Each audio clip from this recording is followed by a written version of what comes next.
अप्रैल 2024 में हमने देखा ईरान और इजराइल के बीच एक बड़ा मिसाइल और ड्रोन टकराव। जी। आज की चर्चा का आधार वही विश्लेषण है। जी। हम ईरान के जो हथियार हैं उनके जखीरे को समझने की कोशिश करेंगे। जी। कौन से हथियार हैं, कितनी क्षमता है और उनका असल में मतलब क्या है। चलिए इसे खोल कर देखते हैं। हाँ बिल्कुल। और ये समझना जरूरी है कि ये हथियार कैसे काम करते हैं, इनकी तकनीकी खासियतें क्या हैं। इस विश्लेषण से हमें ईरान की जो सैन्य क्षमताएं हैं उसकी एक आप कह सकते हैं झलक मिलती है।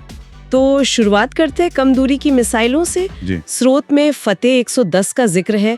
300 किलोमीटर रेंज, GPS गाइडेड और ये मोबाइल लॉन्चर से दागी जा सकती है। इसका क्या मतलब है? मतलब क्या खास है इसमें? देखिए, मोबाइल लॉन्चर का मतलब है कि इन्हें कहीं भी ले जाना आसान है, छुपाना आसान है और फिर अचानक कहीं से भी लॉन्च किया जा सकता है। तो दुश्मन के लिए इन्हें पहले से टारगेट करना मुश्किल हो जाता है। और GPS गाइडेंस वो इसे काफी सटीक बनाता है। पहले की बैलिस्टिक मिसाइलों के मुकाबले ये एक बड़ा सुधार है। बिल्कुल। ये भी सुनने में आया है कि ये हिजबुल्लाह जैसे समूहों को भी दी गई हैं, तो वो इनके खतरे को और बढ़ाता है। हाँ। और फिर जुल्फाघर और देसपुल है। इनकी रेंज थोड़ी ज्यादा है, 700 से 1000 किलोमीटर। इनमें सॉलिड फ्यूल टेक्निक की बात कही गई है। ये लिक्विड फ्यूल से कैसे अलग है? क्या फायदा है इसका? हाँ, ये सॉलिड फ्यूल वाला पॉइंट दिलचस्प है। इसका मतलब है कि फ्यूल पहले से मिसाइल में ठोस रूप में है। उसे लॉन्च से ठीक पहले भरने की जरूरत नहीं पड़ती, जैसे लिक्विड फ्यूल वाली मिसाइलों में होता है। अच्छा। तो नतीजा ये है कि ये ज्यादा तेजी से लॉन्च के लिए तैयार हो जाती हैं।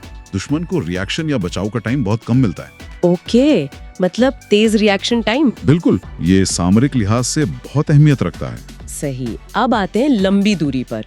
शहाब 3 का जिक्र है।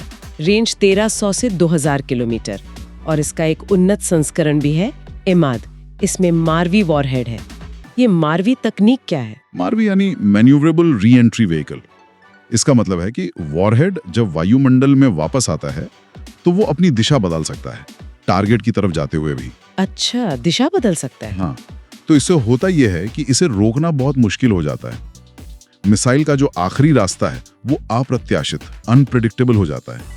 ये डिफेंस सिस्टम को चकमा दे सकता है। और 2023 में एक और मिसाइल सामने आई, खैबर या खुर्रमशहर 4। रेंज 2000 किलोमीटर से ज्यादा बताई गई है और भारी वॉरहेड ले जा सकती है। कहा गया कि ये सीधे तहल अवीव तक पहुंच सकती है। ये तो ईरान की पहुंच काफी दूर तक दिखाता है। प्रभाव डालने की क्षमता रखते हैं। खैबर जैसी मिसाइलें एक साफ संदेश हैं एक तरह से। ठीक है, बैलिस्टिक मिसाइलों के अलावा स्रोत में क्रूज मिसाइलों का भी जिक्र है, जैसे सुमार और पावे। रेंज 1500 से 2500 किलोमीटर। ये बैलिस्टिक मिसाइलों से कैसे अलग है? मतलब खतरा किस तरह से अलग है? हाँ, ये एक अलग तरह की चुनौती है। क्रूज मिसाइलें वो पृथ्वी के वायुमंडल में ही रहती हैं, जेट इंजन से चलती हैं और बहुत कम ऊंचाई पर उड़ती हैं। आप समझ लीजिए एक छोटे विमान की तरह। ओके, नीचे। हाँ, इससे रडार उन्हें आसानी से पकड़ नहीं पाता। उनका उड़ान का रास्ता भी ज्यादा जटिल हो सकता है। बैलिस्टिक मिसाइलों का रास्ता तो एक तरह से तय होता है, ऊंचा, परवलयिक। क्रूज मिसाइलें अलग हैं, डिफेंस सिस्टम के लिए एक अलग चैलेंज है। और फिर ड्रोन्स की बात आती है, खासकर शाहिद 136 कामिकाजी ड्रोन। ये बहुत चर्चा में रहा है। ये लक्ष्य पर मंडराकर टकरा जाते हैं। इन्हें सस्ता और घातक बताया गया है, खासकर जब झुंड में हमला करते हैं। इनकी क्या अहमियत है?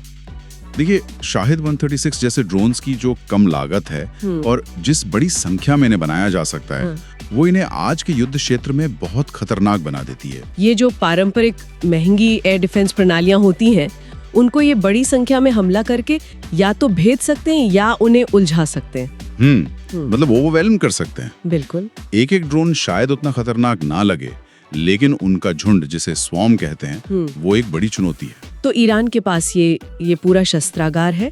बैलिस्टिक मिसाइलें, क्रूज मिसाइलें, ड्रोन्स, काफी विविध। लेकिन जैसा हमने शुरू में कहा, अप्रैल 2024 के हमले में हमने देखा कि दूसरी तरफ रक्षा प्रणालियां भी थीं। उन्होंने कैसे काम किया? वो घटना आधुनिक रक्षा क्षमताओं का भी एक तरह से प्रदर्शन थी। इसराइल की जो मल्टी लेयर्ड, मतलब कई परतों वाली रक्षा प्रणाली है, वो सामने आई। आयरन डोम ने कम दूरी के रॉकेट्स और मोर्टार रोके। ये तो काफी सुना है हमने। हाँ, आयरन डोम का नाम तो काफी आता है। फिर है डेविड्स स्लिंग, ये मध्यम दूरी के खतरों से निपटता है, जैसे क्रूज मिसाइलें या कुछ बैलिस्टिक मिसाइलें।